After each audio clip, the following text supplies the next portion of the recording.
नमस्कार फ्रेंड्स, मैं हूं प्रसाद। और कल मैंने प्रेडिक्ट किया था कि मार्केट नेगेटिव जाएगा, हो सकता है मार्केट क्रैश जाए, लेकिन मार्केट गैप ओपनिंग हुआ और पॉजिटिव डायरेक्शन में चला गया।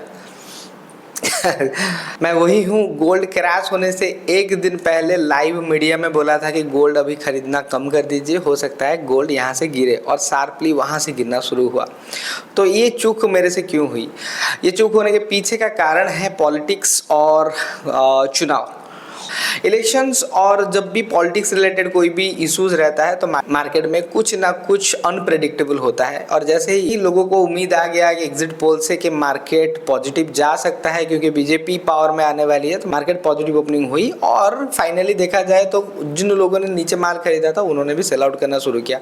तो मैंने जो जो लेवल बताए थे शायद वो लेवल टच ना किए, लेकिन मैंने एक अच्छा सा लेवल बताया था कि उस लेवल के ऊपर जाए तो निफ्टी पॉजिटिव डायरेक्शन में जा सकता है और प्रीवियस हाई भी तोड़ सकता है। सुबह फिर से एक्सपायरी है और रात के 1 बज रहे हैं और मैं आपके लिए वीडियो बना रहा हूँ। ये वीडियो इसलिए बना रहा हूँ क्योंकि मैं अकाउंटेबिलिटी समझता हूँ, लेकिन मेरा स्टॉप लॉस हो गया है। सवेरे सवेरे मार्केट में बुलिश नहीं था, लेकिन सेकंड हाफ में मार्केट जब नेगेटिव गया, उस नेगेटिव ट्रेंड में मैंने पार्टिसिपेट किया, तो सुबह का जो भी स्टॉप लॉसेस था उसको मैंने रिकवर किया और हल्का सा प्रॉफिट करके मार्केट में मैंने क्लोजिंग तक वेट किया। तो आज है एक्सपायरी। आज एक्सपायरी के लिए बात करेंगे। Nifty, Fin Nifty, bank Nifty में क्या क्या हलचल हो सकता है उसके बारे में मैं थोड़ा आपको बताऊंगा। चलिए जानते हैं। करंट सिनेरियो में मार्केट पॉजिटिव डायरेक्शन में गया, फिर से प्रॉफिट बुकिंग हुआ जैसे ही हल्का सा लिक्विडिटी लिया प्रीवियस हाई इस जगह से, और फाइनली मार्केट फिर से डाउन साइड गया। अगर 15 मिनट के चार्ट में देखूं तो मेरे लिए मैं काउंट करता हूं जो नया हाई बनाया है उसके प्रीवियस लो को मैं सपोर्ट काउंट करता हूं। तो प्राइस एक साइडवेज जोन में है, लेकिन प्रीवियस सपोर्ट को अभी तक नहीं तोड़ा है। लेकिन 5 मिनट 1 मिनट में मार्केट बेयरिश हुआ है, लेकिन 15 मिनट में स्टिल अपना जो सपोर्ट था उस सपोर्ट को तोड़ा नहीं है। तो फाइनली अभी मैं सोच रहा हूँ मार्केट में अभी भी तेजी बन सकता है, लेकिन इस एरिया में मैं हमेशा एक ट्रेंड के 50% के ऊपर के जोन तक मैं वेट करता हूँ, मार्केट वहाँ तक जाए उसके बाद रिवर्स करे। स्टिल मैं इसी डायरेक्शन में मार्केट को फिर से शॉर्ट करना चाहूँगा। जैसे ही मार्केट डाउन जाए तो मैं प्रॉफिट बनाऊंगा। तो मैं सोच रहा हूँ कल किस एरिया से मैं ट्रेडिंग शुरू करूँ। सिंपल है, मैंने एक यहाँ पे आपको नोट ड्रॉ किया हुआ है जो है 24,190। 24,190 मैं एक रेजिस्टेंस एरिया मानता हूँ, जहाँ पर मार्केट अगर जाता है तो मैं यहाँ पे मार्केट में सेल साइड में ट्रेड करूँगा, क्योंकि ये इस एरिया को अगर मुझे मार्केट मिलता है यहाँ पे 24,190 या 24,200 के आसपास और कोई भी रेड कैंडल बनाता है छोटे टाइम फ्रेम में, अगर प्रीवियस सपोर्ट को तोड़ता है तो मैं सेल साइड में ट्रेड लूँगा। और मुझे क्लैरिटी है कि लंबा ट्रेड यहाँ से मिल सकता है, लगभग 24,200 से लेके कंटिन्यूसली डाउन ट्रेंड में मेरे को यहाँ तक ट्रेड मिल सकता है जो है 24,080।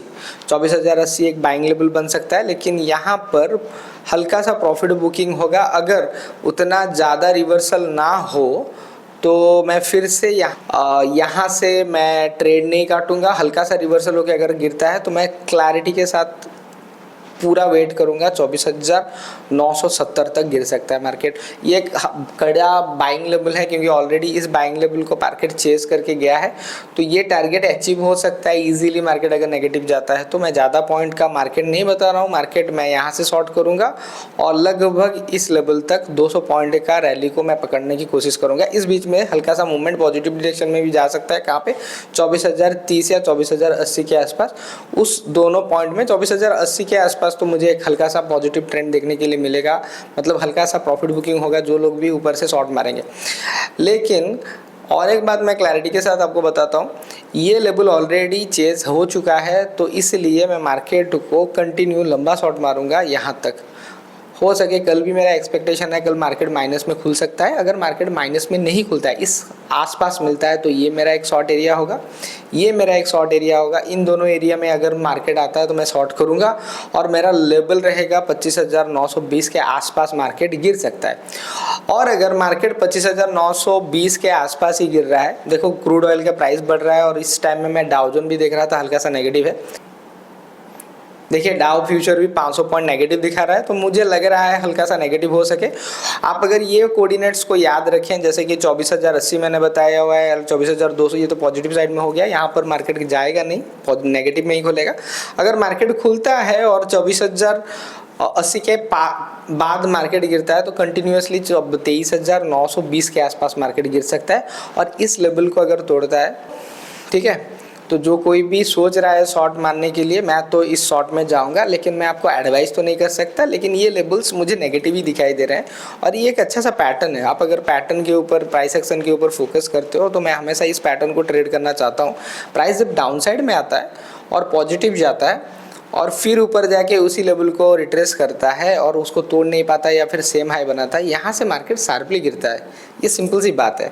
तो मैं सिंपल सी इतना भी बता चुका हूँ कि जैसे ये पहले भी बाइंग लेवल्स था, तो जिन लोगों ने इस बाइंग को मिस किया था वो लोग जैसे ही रिट्रेस हुआ उसमें पार्टिसिपेट किए थे। उसी तरह मार्केट जैसे ही यहाँ से पॉजिटिव गया है, तो हल्का सा जब नेगेटिव आया तो यहाँ से लोग पार्टिसिपेशन करना शुरू कर दिए। लेकिन ये इतना मार्केट में खुशहाल हालत नहीं है। क्रूड ऑयल का प्राइस हम देख रहे हैं कि वोलेटाइल है स्टिल, और गोल्ड में भी अचानक से हलचल हुआ है। गोल्ड तो पॉजिटिव डायरेक्शन दिखा रहा है, क्योंकि गोल्ड नेगेटिव डायरेक्शन में गया तो मार्केट पॉजिटिव जाना चाहिए, लेकिन फिर भी हल्का सा तो नॉलेज आ रहा है मार्केट पैटर्न के हिसाब से, और जो कुछ भी हुआ है अभी फिलहाल मार्केट में, इस हिसाब से मैं सोच पा रहा हूँ मार्केट यहाँ से और नेगेटिव जा सकता है। तो कल अगर मार्केट फ्लैट खुलता है तो मैं सीधा 200 पॉइंट के लिए ट्रेड ले सकता हूँ। अगर मार्केट इस 200 पॉइंट को कवर करके मार्केट गैप डाउन में यहाँ ही खुलता है 23,920 या 23,930 के आसपास, तो यहाँ से लंबा ट्रेड में एक मुझे मिल सकता है, जो कि 800 पॉइंट का रैली देगा, 3-3.5% का डाउन दे सकता है। मैं जानता हूँ आप लोग इस लो को भी फॉलो कर रहे हो। हाँ, हो सकता है इस लो मतलब लगभग 24,500 23,500 के आसपास भी एक सपोर्ट लेवल मिले, लेकिन वो सपोर्ट को उतना सस्टेन नहीं करेगा। मार्केट अगर तेजी से गिरेगा तो मार्केट जल्दी से रिकवर नहीं करेगा, वो बाइंग एरिया में जाएगा 23,200 के आसपास। तो हो सकता है कल एक दिन में 700-800 पॉइंट तोड़ पाए। अगर नहीं तोड़ पाता तो 2 दिन लगेंगे, लेकिन मार्केट स्टिल मुझे नेगेटिव लग रहा है। तो हो सकता है इंडाइसेस में कोई स्टॉक हो जिसके वजह से मार्केट नेगेटिव में जा सकता है। चलो हम चलते हैं निफ्टी के बाद देखते हैं फिन निफ्टी को। मार्केट में आज जो पॉजिटिवनेस देखने के लिए मिला था, ज़्यादातर फाइनेंशियल स्टॉक्स थे, ऑटो स्टॉक्स थे, उसके साथ फार्मा और एफएमसीजी के स्टॉक्स थे। बाकी सारे स्टॉक्स फ्लैट या नेगेटिव डायरेक्शन में थे। तो मैं पॉजिटिव ट्रेंड में फाइनेंशियल्स को देख रहा हूँ, लेकिन फिन निफ्टी में हर कोई फाइनेंशियल स्टॉक्स नहीं बढ़ रहा था। जो भी ऑटो रिलेटेड फाइनेंशियल स्टॉक थे उसमें पॉजिटिव डायरेक्शन देखने के लिए मिले थे। तो यहाँ पर भी मेरा फोकस नेगेटिव ही डायरेक्शन में है। अगर देखेंगे तो प्रीवियस लो को सपोर्ट लेके प्राइस वापस जाने की कोशिश किया था, लेकिन प्रीवियस हाई को ना तोड़ते हुए वापस आ रहा है, तो स्टिल बियरिश है। बाइंग चांसेस आ सकते हैं कहाँ पे, 25,232 में।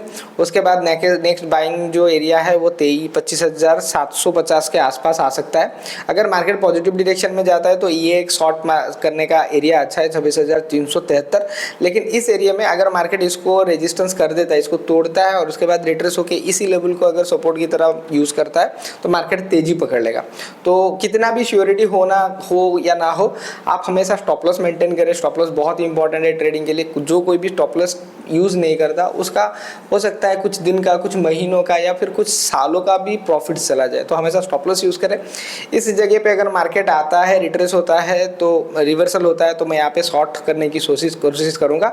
यहाँ पे लंबा ट्रेड ये हो सकता है, यहाँ से प्रॉफिट बुकिंग होके ये हो सकता है। तो मैं फिन निफ्टी में अगर इस लेवल से मुझे मिलता है ट्रेड करने के लिए तो लगभग 1000 पॉइंट, और उससे नीचे मुझे 1600 पॉइंट मिल सकता है। लेकिन मार्केट मैं जितना देख रहा हूँ कि मार्केट नेगेटिव डायरेक्शन में खुल सकता है, तो हो सके मार्केट खुले ही इस लेवल पे 25,240 के आसपास, और उसके बाद एक 500 पॉइंट का एक मुझे रैली देखने के लिए मिले। लेकिन मार्केट जब भी यहाँ पे खुलेगा हल्का सा पॉजिटिव जाएगा, प्रीवियस लो जो था उसको रेजिस्टेंस करेगा, जो कि 25,560 के आसपास है। उसके बाद रिवर्सल होगा, तो इस रिवर्सल में मुझे ज़्यादा पॉइंट मिलेगा। तो सिंपल है, मार्केट अगर पॉजिटिव डायरेक्शन में खुलता है या फ्लैट खुलता है तो 26,380 मेरे लिए एक अच्छा लेवल है शॉर्ट करने के लिए। अगर मार्केट गैप डाउन में खुलता है जो 25,240 के आसपास है, तो पॉजिटिव डायरेक्शन में जैसे जाएगा 25,600 के आसपास, वहाँ से मैं शॉर्ट करने का प्लान करूंगा और लंबा ट्रेड पकड़ूंगा। लगभग 800 पॉइंट का मुझे रैली मिलेगा तो मैं लगभग 200-300 पॉइंट का ही प्लान करता हूँ, उससे ज़्यादा मैं बैठता नहीं हूँ, क्योंकि ट्रेडिंग में प्रॉफिट्स बुक करना बहुत इंपॉर्टेंट है। बहुत बार ऐसा होता है आपके प्रॉफिट्स हाथ से चला जाता है और लॉस बुक करते हो, तो ये अगर क्वांटिटी ज़्यादा हो जाए तो एक टाइम में आप फ्रस्ट्रेशन फील करते हो और उसके बाद धीरे धीरे स्टॉप लॉसेस उसके बाद कंटिन्यू हो जाए तो प्रॉफिट भी हाथ से चला जाता है। तो कभी कभार प्रॉफिट्स के ऊपर भी फोकस करना चाहिए। सेंसेक्स के बारे में बताऊं तो मुझे बहुत ही क्लैरिटी के साथ वही पैटर्न यहाँ पे भी देखने के लिए मिल रहा है, डाउन अप अप। तो ये पैटर्न मैं हमेशा ट्रेड करता हूँ शॉर्ट सेलिंग में। आप अगर इस पैटर्न को वेरीफाई भी करो तो बहुत अच्छा पैटर्न है, आपको बहुत बार नहीं मिलता लेकिन जब भी मिलता है बहुत अच्छा पैसा देता है। तो मार्केट अगर फ्लैट डायरेक्शन में खुलता है तो मैं करेंटली 46,680 तक एक ट्रेड ले सकता हूँ। वहाँ पे थोड़ा सा रिट्रेस होगा और फिर शार्प फॉल होगा क्योंकि प्रीवियस लो को ये तोड़ देगा और डाउन साइड में डायरेक्शन हो सकता है 1 दिन या 2 दिन हो। करंट पोजीशन से लगभग 2500 पॉइंट का मेरा टारगेट है। तो हो सकता है कल मार्केट इस दौरान इस बीच में जो मैं ये गैप दिखाता हूँ आपको, इस गैप के आसपास आएगा। ठीक है, ऑलरेडी ये गैप तो फुलफिल कर चुका है मार्केट आके, ये गैप को फुलफिल करेगा और उसके नीचे भी एक फेयर वैल्यू गैप है लेकिन वहाँ तक हम प्लान नहीं करेंगे। तो कल हो सकता है मार्केट आपको अगर मेहरबान हो खुदा तो मार्केट अगर नेगेटिव में भी खुलता है इस पॉइंट में खुलेगा 46,680 के आसपास। यहाँ पर अगर खुलता है तो खुलते ही मैं मार्केट शॉर्ट नहीं करूँगा, मार्केट पॉजिटिव डायरेक्शन के लिए जाने के लिए वेट करूँगा। जैसे ही वहाँ से रिवर्स करेगा और ये सपोर्ट तोड़ेगा तो वहाँ से मैं ट्रेड प्लान करूँगा और इस ट्रेड को लंबा पूरा लेने की कोशिश करूँगा।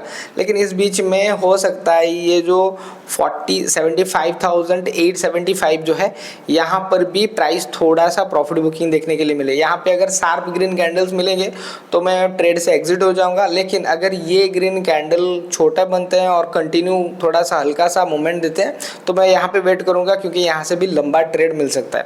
तो पूरा ट्रेड मुझे यहाँ से नहीं मिल सकता, मुझे पता है, क्योंकि कल मार्केट नेगेटिव में खुलेगा और खुलते ही हो सकता है 600 पॉइंट या फिर ये 1800 पॉइंट में से मैं लगभग 400-500 पॉइंट लेना चाहूँगा सेंसेक्स में।